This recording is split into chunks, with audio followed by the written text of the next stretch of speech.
Hello everybody, I'm Natallia, and in this beautiful afternoon I'm in downtown of Houston sharing my experience about travel in the world. I lived in 9 countries and more than 20 cities. I was born in a small beautiful country full of lakes and rivers, and the name of the country is Belarus. And when I was 15 years old, I felt a strong desire to explore the world and my opportunities in the world. I wanted to express myself more. I felt that one country is not enough for my talents or for myself. Actually, I knew that there are a lot of opportunities, there are a lot of different countries, different languages, interesting people all over the world, and I wanted to go there and explore it myself. And first country where I moved was Ukraine, and just after graduating from the university in Belarus, I moved to my first country. That was very exciting experience. That was nearby country, just like 3 hours from the city where I was born. And it was easier to move there because it's not that far away, and I could see my family very often, every other weekend. But still, I was excited, but I had fears because it was a new country and I was young, single woman. My parents didn't want to let me go, but they were like thinking, okay, let's this child just play. She will go and come back in a couple of months. I came back in 6 months, but that was my first country, like opened the world for me. And then were more and more countries. So. The second country was Russia. So first I started to explore the countries nearby Belarus. And when I decided to move to St Petersburg, my parents literally, they were like standing in front of the door like this. And without letting me go, they told that, what are you gonna do there? How are you gonna survive? You are not capable to do anything by yourself. My parents really think that my parents thought that I'm a flower which has to be taken care of, watered in the garden, and the flower is so delicate that a flower cannot do anything by itself. That's what they thought about me. And that's why they even didn't want me to study in a university in the capital of Belarus, in Minsk, because they were not sure if I was able to survive by myself. And leaving to St. Petersburg, which is much like further than Kiev, Ukraine, like they couldn't even imagine how it's possible. So they didn't want their flower leave the country. And first time, actually, I bought a ticket and I returned it. I decided, okay, maybe they are right, what I'm gonna do there, what I'm gonna leave. Because definitely I also had fears, because I actually knew just one person who moved to St. Petersburg from Belarus, and that's all. I didn't know where I'm gonna live, how I'm going to make money, what I'm going to do. And because in Belarus, everything was taken care of by my parents, right? I lived in their house, they were providing food, and I could just enjoy myself, do creative projects and stuff. But going to another country, city which is far away from Belarus, like 15 hours by train or something like this, it's not like they can go and like they can come every weekend. So it's more complicated. And I had money maybe just like for 2 months, paying like renting a room and eating like very, very basic stuff. And literally when I moved to St. Petersburg, for the first months I ate just rice and vegetables.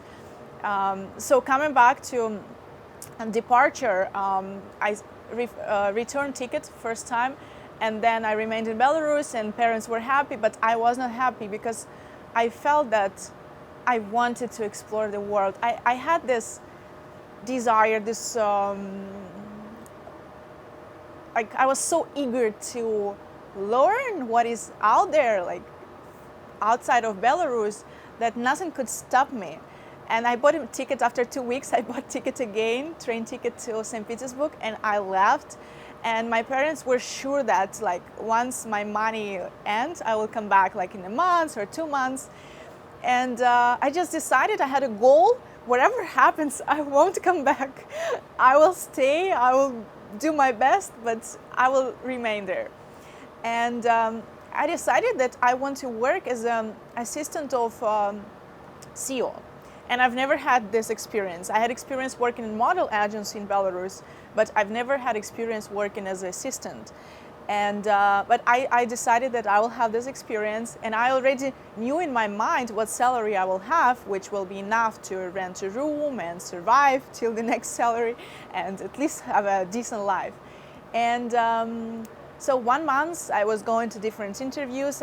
I was looking for a job, and it was almost end of the month, and I knew that I have money to pay rent for the next month. But if I don't have a job, I won't be able to pay rent after that month. And I needed to find a job within a month. So I was going to different interviews. Nobody would hire me, or the salary was lower than I wanted. And then at the end of the month, I already started to try, like one day I even worked as a waitress. It's not my thing, but I decided that anyways, I'm gonna do anything just to remain in the country. And I was ready to do something different, not not job as an assistant, but something else, just to stay in the country. But in the last day of the month, I was invited to work as an assistant of director. There were 3 directors in the company, and I was invited to work, and we were 3 assistants. So, and the salary was exactly what I was looking for, and I could rent a room, and I could remain and live. And I lived 1 year in St Petersburg. Even I invited my mom to visit me. The place where I lived, it was not amazing. It was very, very basic. And when my mom came to visit me, she was surprised, because she would never imagine that I could live in such conditions, because they were sure that I will just say, oh no, this is not for me. I will better come back home and be taken care of. But I was strong enough to stay there. And yeah, that was my experience in St. Petersburg. Then I moved to Moscow. And I wanted to work for TV. That was my biggest desire, to work for TV. And for that, I had to move to Moscow, because all the main channels, TV channels, are in Moscow. And I moved to Moscow.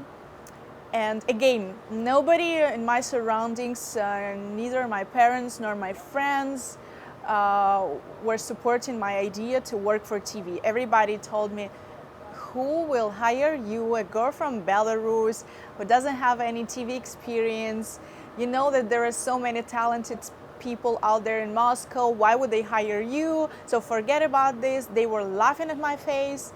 And so nobody supported me, just myself. And it took me like months to actually get a job. I got it. It was not easy, though. They didn't want, the channel I wanted to work for, they didn't even want to invite me for an interview, because I was from another country. I was not from Russia, from Belarus. And they never had experience hiring someone from Belarus. And they didn't want even to let me like have a chance to have an interview. But I was very strong. I just called them like a few times, and I told them, look, you will never find a better producer and reporter than me. You have to give me a chance. You have to invite me at least for an interview. So they invited me for an interview, and they said, okay, we will just give you a chance to have an interview, but it doesn't mean we're going to hire you. I was like, okay. And interview went well, and they gave me a chance to be a stagiaire. It means that you're coming every day to work as a person, as if I would work for them.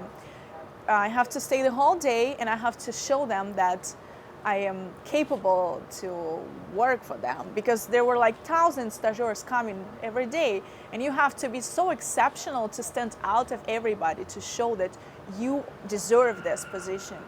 And 1 month without payment, going every day. At that time, I already didn't have money for rent. I knew someone who let me stay in their apartment, which was outside of Moscow. I had to wake up 5 a.m., take a bus to Moscow, to metro, then take a subway, then take another train just to get to work. And like again, eating like, you know, very basic stuff. Just like, that was my dream, and I was ready to do everything just to get it, to be there. And after 1 month, they were not hiring me, and I just realized that if they don't hire me, I cannot survive anymore. I was given some English lessons just to get some money for food, for transportation, but I still had to pay rent and stuff. And I was bold enough, I just approached my chief producer and I said, either you hire me tomorrow or I'm leaving. And he hired me. And I started to work for the Federal Channel in Moscow, one of the main channels in Moscow. And I was working as a producer and reporter. I was making documentaries. And that was a great achievement in my life.